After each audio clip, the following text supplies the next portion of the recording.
Hi viewers, welcome to our channel. ప్రస్తుతం మనతో పాటు సీనియర్ జర్నలిస్ట్ దాము బాలా సార్ వారితో మాట్లాడదాం. నమస్కారం సార్. నమస్తే. సార్, నిన్న పార్లమెంట్లో చోటు చేసుకున్న పరిణామాలు చూస్తుంటే చంద్రబాబు నాయుడు గారిని జగన్మోహన్ రెడ్డి గారు మోదీ గారి దగ్గర ఇరికించేశారు అన్న నెరేషన్ బయటకు వస్తుంది సార్. అంటే ఫస్ట్ టైం జగన్మోహన్ రెడ్డి గారు ఇటు మోదీ గారికి వ్యతిరేకంగా పార్లమెంట్లో ఓటేశారంటున్నారు. అసలు ఏం జరిగింది సార్ అక్కడ? మరి చంద్రబాబు నాయుడు గారిని ఏ విధంగా ఇరికించారంటారు? నిన్న వక్ఫ్ బోర్డ్ బిల్లు 1995 అది చట్టము. అది 2013లో సవరణలు వచ్చాయి. ఇప్పుడు దాన్ని చాలా విషయాల్ని దాదాపు 40 అంశాల్లో మార్పులు తీసుకొస్తూ చేశారు. 40 సవరణలలో ప్రధానమైనవి కొన్ని ఉన్నాయన్నమాట. అవి చెప్తాను. బట్ ఈ బిల్లుకి సంబంధించి నేచురల్గా ఎన్డీఏ కూటమిలో ఉన్న ప్రతిపక్షాలన్నీ కూడా, అంటే మిత్రపక్షాలన్నీ కూడా సపోర్ట్ చేస్తాయి. ఇటు నితీష్ కుమార్ చేశాడు, ఇటు చంద్రబాబు చేశాడు, అందరూ చేశారు. అయితే జగన్ మొన్నటి వరకు మోడీ ఏ బిల్లులు ప్రవేశపెట్టినా, రైతులు వ్యవసాయ బిల్లులు 3 కావచ్చు, తర్వాత ఇతర ముస్లింలకు వ్యతిరేకమైన బిల్లులు కూడా అప్పట్లో జగన్ సపోర్ట్ చేశాడు. అయితే ఇప్పుడుకి వచ్చేసరికి జగన్ దీన్ని వ్యతిరేకిస్తూ నిన్న వ్యతిరేకించారు లోక్సభలో కానీ ఇటు రాజ్యసభలో. అంటే ఇండియా కూటమి ఎలాగో నేచురల్గా వ్యతిరేకించింది, దాంతోపాటు జగన్ కూడా Jagan non India non BJP కూటమిల్లో పార్టీల్లో జగన్ ఒకరు, ఏఐడిఎంకే, వీళ్ళిద్దరూ కూడా దీన్ని వ్యతిరేకించారు. సో ఇప్పుడు ఏమైందంటే చంద్రబాబుకి మొన్నటి వరకు చంద్రబాబు ముస్లింలకి యాంటీగా ఉన్నాడు. ఎందుకంటే రిజర్వేషన్లు ముస్లింలు తీసేస్తామని బీజేపీ చెప్తుంటే చంద్రబాబు ఖండించట్లేదు అన్న ఒక నెరేటివ్ని జనంలోకి తీసుకెళ్ళడానికి జగన్ ట్రై చేశాడు, కానీ అది ఫెయిల్ అయ్యి ముస్లింల ఓట్లు కూడా చంద్రబాబుకి పడ్డాయి. ఇప్పుడు ముస్లింలకి చంద్రబాబును దూరం చేయాలన్న ప్లాన్తోనే జగన్ అక్కడ యాంటీగా వేశాడనే ఒక వార్త వినిపిస్తుంది. అంటే ముస్లింల దగ్గర చంద్రబాబుని ఇరికిచ్చేశాడు అని. ఎందుకంటే ముస్లింల అందరూ కూడా ఈ బిల్లుని వ్యతిరేకిస్తున్నారు. ఎందుకు వ్యతిరేకిస్తున్నారని చెప్తాను. బట్ ముస్లింలు వ్యతిరేకించే బిల్లును చంద్రబాబు సపోర్ట్ చేయడం వల్ల చంద్రబాబు ముస్లింల వ్యతిరేకి అన్న ముద్ర వస్తుంది అన్నది ఇప్పుడు జగన్ ప్లాను అని చెప్తున్నారు. ఆల్రెడీ నిన్న ముస్లిం మైనార్టీ సంఘాలు కొన్ని వెళ్ళి చంద్రబాబుకి వినతి పత్రం ఇచ్చాయి. అట్లాగే ఫరూక్, ఆయన ఎన్ఎండి ఫరూక్ అంటారు, మైనార్టీ శాఖ మంత్రి, ఆయనకు కూడా ఇచ్చారనమాట. వీళ్ళది ఏం చెప్తున్నారంటే ఈ బిల్లులో అనేక ప్రాబ్లమ్స్ ఉన్నాయి, వాటిని మార్చకుండా ఈ బిల్లుని యాజ్ ఇట్ ఈజ్గా అమలు చేయొద్దని చెప్తున్నారు. ఓవరాల్గా పార్లమెంట్లో కూడా వ్యతిరేకత వచ్చేసరికి ఈ బిల్లుని సెలెక్ట్ కమిటీకి పెట్టారు. సో అంటే పార్లమెంట్ సెలెక్ట్ కమిటీ ఉంటుంది, ఆ సెలెక్ట్ కమిటీకి ఇది పెట్టారు. అసలు ఈ బిల్లు ఏంది, దీంట్లో ఎందుకు వ్యతిరేకించే అంశాలు ఏమున్నాయనేది చూసినప్పుడు, మామూలుగా ఇంతకుముందు ఈ వక్ఫ్ బోర్డుకి సంబంధించి సచార్ కమిటీ అనేది కాంగ్రెస్ తీసుకొచ్చింది. కాంగ్రెస్ ప్రభుత్వంలో ఉన్నప్పుడు సచార్ కమిటీని వేశారు. ఈ సచార్ కమిటీ తీసుకొని వచ్చిన రికమెండేషన్స్ బేస్ చేసుకొని బీజేపీ మైనార్టీ శాఖ మంత్రి నిన్న అక్కడ కిరణ్ రిజిజు అంటారు ఆయన్ని, ఈ కిరణ్ రిజిజు లోక్సభలో బిల్లుని ఇంట్రడ్యూస్ చేశాడు. ఆయన ఏం చెప్పాడంటే వక్ఫ్ బోర్డుకి సంబంధించి కొన్ని ఇబ్బందికరమైన అంశాలు ఉన్నాయి, వాటిని మార్చాము. మేజర్ ఈ 40 అంశాల్లో మేజర్ ఏంటంటే వక్ఫ్ బోర్డులో ఫస్ట్ టైం ఒక 2 ముస్లిం ఉమెన్ కూడా ఉండాలి అనేది ఈ బిల్లు ప్రతిపాదిస్తుంది, సవరణ బిల్లు. వరకు ముస్లిం ఉమెన్ ఉండరు, అంతా మేలే ఉంటారు. ముస్లిం ఉమెన్ని ఎందుకు పెట్టకూడదు, ముస్లిం ఉమెన్కి కూడా ప్రాతినిధ్యం వహించాలి అనేది ముస్లిం ఉమెన్ని 2ని పెట్టారు. రెండవది నాన్ ముస్లిం మెంబర్స్ని పెట్టారు. ఈ నాన్ ముస్లిం మెంబర్స్ 2 ఉండాలి ఈ బిల్లు, ఈ వక్ఫ్ బోర్డులో అనేది. మూడవది, ఎప్పుడైనా వక్ఫ్ బోర్డులో ఆస్తులు ఎంత ఉన్నాయి ఏమున్నాయి అనేది గవర్నమెంట్కి సబ్మిట్ చేయాలి. నాలుగవది, ఏదైనా డిస్ప్యూట్స్ వచ్చినప్పుడు ఆర్బిట్రేషన్ అనేది ఇంతకుముందు ఎలా ఉండేదంటే వక్ఫ్ ట్రిబ్యునల్ ఉండేది. వక్ఫ్ ట్రిబ్యునల్లే ఆ డిస్ప్యూట్స్ని పరిష్కరించేది.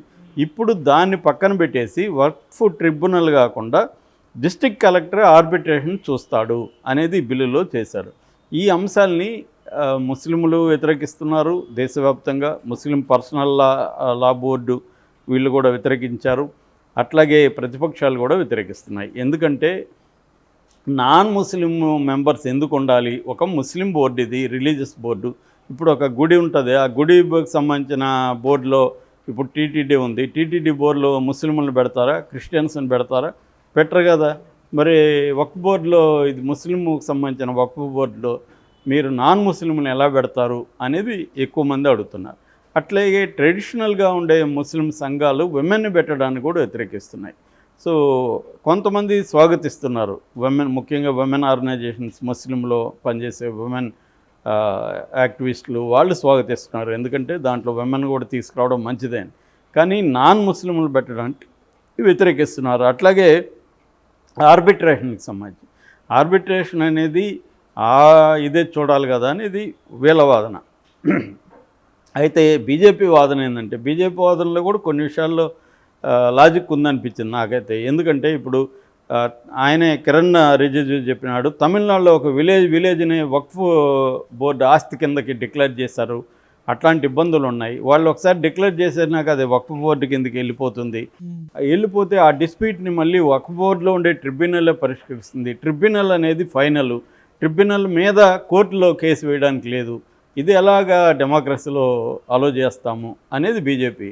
అది నిజమే అనిపిస్తుంది. ఒక మత సంస్థ ఒక నిర్ణయం తీసుకుంటే దాని మీద కోర్టుకు వెళ్ళే అవకాశం లేకపోతే డెమోక్రసీలో ఎలా అనే ప్రశ్నకి ఆన్సరు వీళ్ళు ఇవ్వట్లేదు. సపోర్ట్ చేసేవాళ్ళు, ఈ అది బీజేపీని వ్యతిరేకించే వాళ్ళు దానికి లాజికల్గా చెప్పట్లేదు.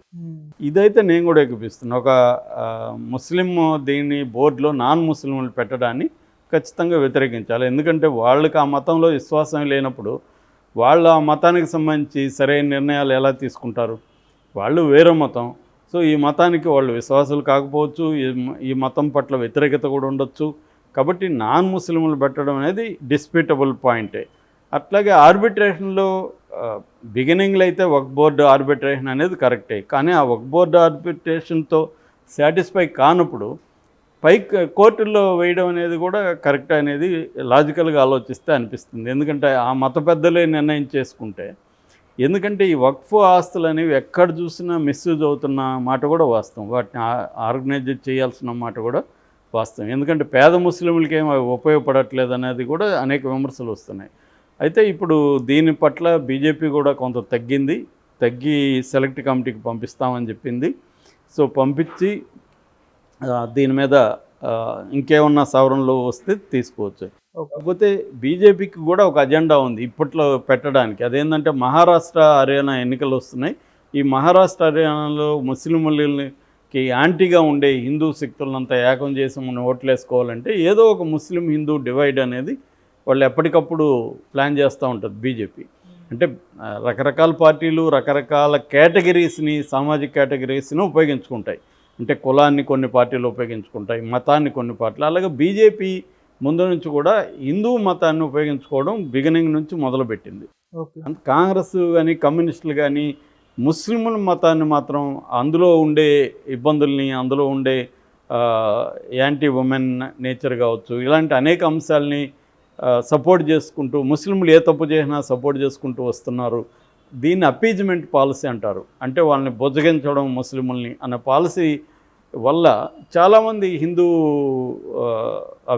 హిందూ ప్రాక్టీస్ చేసేవాళ్ళు హర్ట్ అయిన మాట వాస్తవం.